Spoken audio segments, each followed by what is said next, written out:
Hello, my dear guys. My name is Svetlana Ray. The video is about how do I analyze videos of my students. That will help you hopefully to analyze your own video and see mistakes that you possibly can do. I will tell you about 8 criteria that I go through. First criteria that I check is the coordination itself. Whether all the parts of somebody's body are working and it allows the person to relax. Because this is the main idea of coordination. When we're coordinated, even when we dance very fast song, parts of our body are aligned and we can relax. If something is wrong with the coordination, hips are not involved, ribs are not involved, shoulders are tensed, or I don't know, weight is over the heels, then for sure there must be tension somewhere, which most likely will lead to some problems with leading and following. So guys, check coordination when you have minimum 2 requests. First of all, when your arms are dead when you dance. I got a lot of those requests like my arms don't move, I don't know what to do with my arms when I dance. Secondly, when your shoulders are tensed. And also, I didn't get this request, but if you have like a weak core, or like you're slow or something is wrong, then you might check the coordination. Dasha, I wanted to point out this very interesting moment because I believe that you are those kind of dancers who were taught as well to coordinate sideways. But intuitively, with your experience, your body started to understand that something is wrong. And now you have both types of coordination. And I will point it out and I hope that you will see it and the guys will see it too. So guys, our coordination is connected to everything. But if we're talking about the upper body, then the connection is here. Ribs, shoulder blade with shoulder, and the elbow. If your ribs go forward and backward, and your shoulder blades align in the pockets like you use your back, then you first of all will always have volume under arms, and secondly, your arms will always move because the rib movement back and forth automatically launches the movement of your arm. So you will never have the problem that your arms are not dancing if you use your ribs, make them move forward. See, like what she's doing, she's pushing the rib forward, and also her back is working. That's why she has volume under arms. The rib goes forward. You can see the arms are dancing. Whatever she doesn't even think about the arms, but they're already dancing because she has this 3D coordination, which I talk about. And now check this. So as you start to have the hip movement that goes sideways from one side to another, then can you imagine upper body has to balance it right away. So upper body starts moving from one side to another too. And there is nothing that would launch your arm movement, your elbow movement. That's why arms get stuck to the body. So if you have the problem that your arms are dead or your shoulders are lifted, it probably happens because your arms are stuck and upper body goes from one side to another. Check this moment very carefully. Dasha, this is like one of few very, very brief moments where I can still spot like the all types of coordination because I can see that your elbows get stuck to the body, stick to the body. Now, see?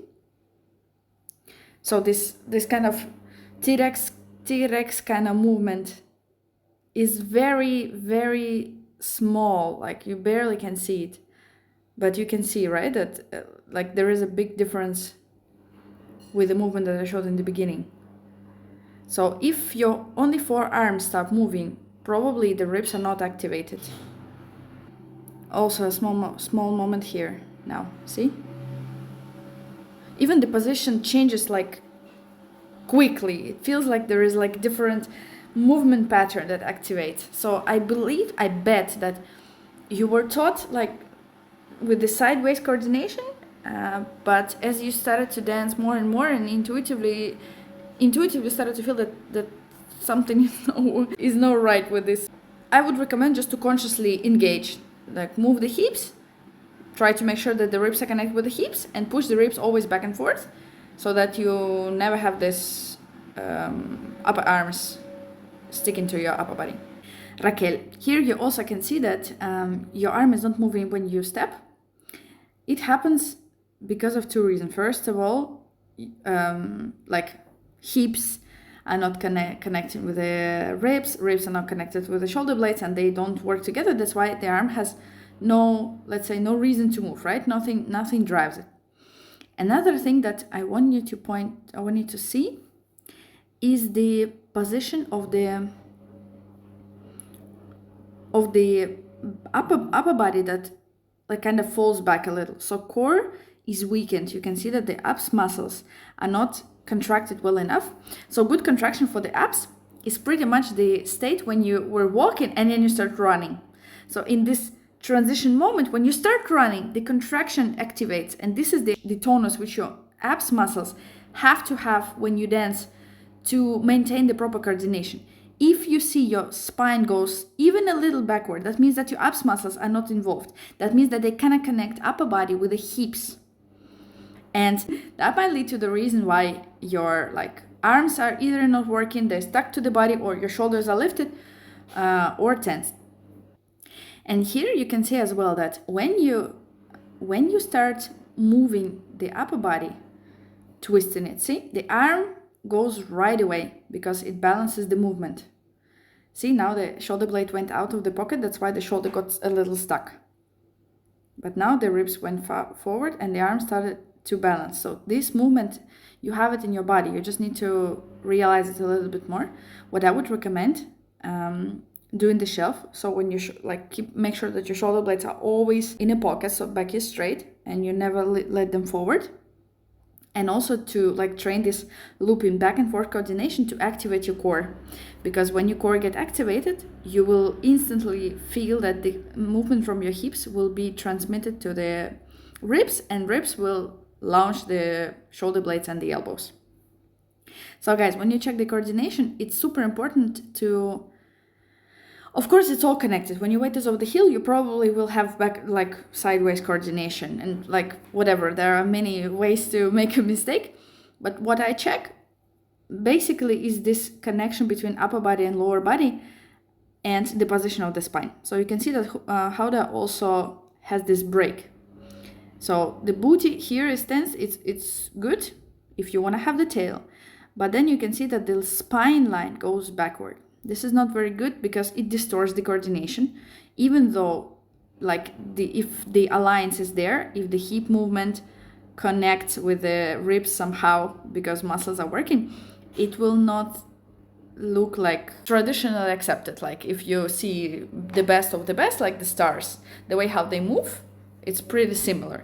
If something is different, that might, one of the reasons might be this split. If the spine goes back, that again, because the abs are not working properly in this case. So you can see that how your partner almost never leaves you alone, but in this very small moment you can see, so when the steps are there and the arm is dancing, it's a good sign. That means the coordination is probably present. Well, what I can say is, yeah, I already said it.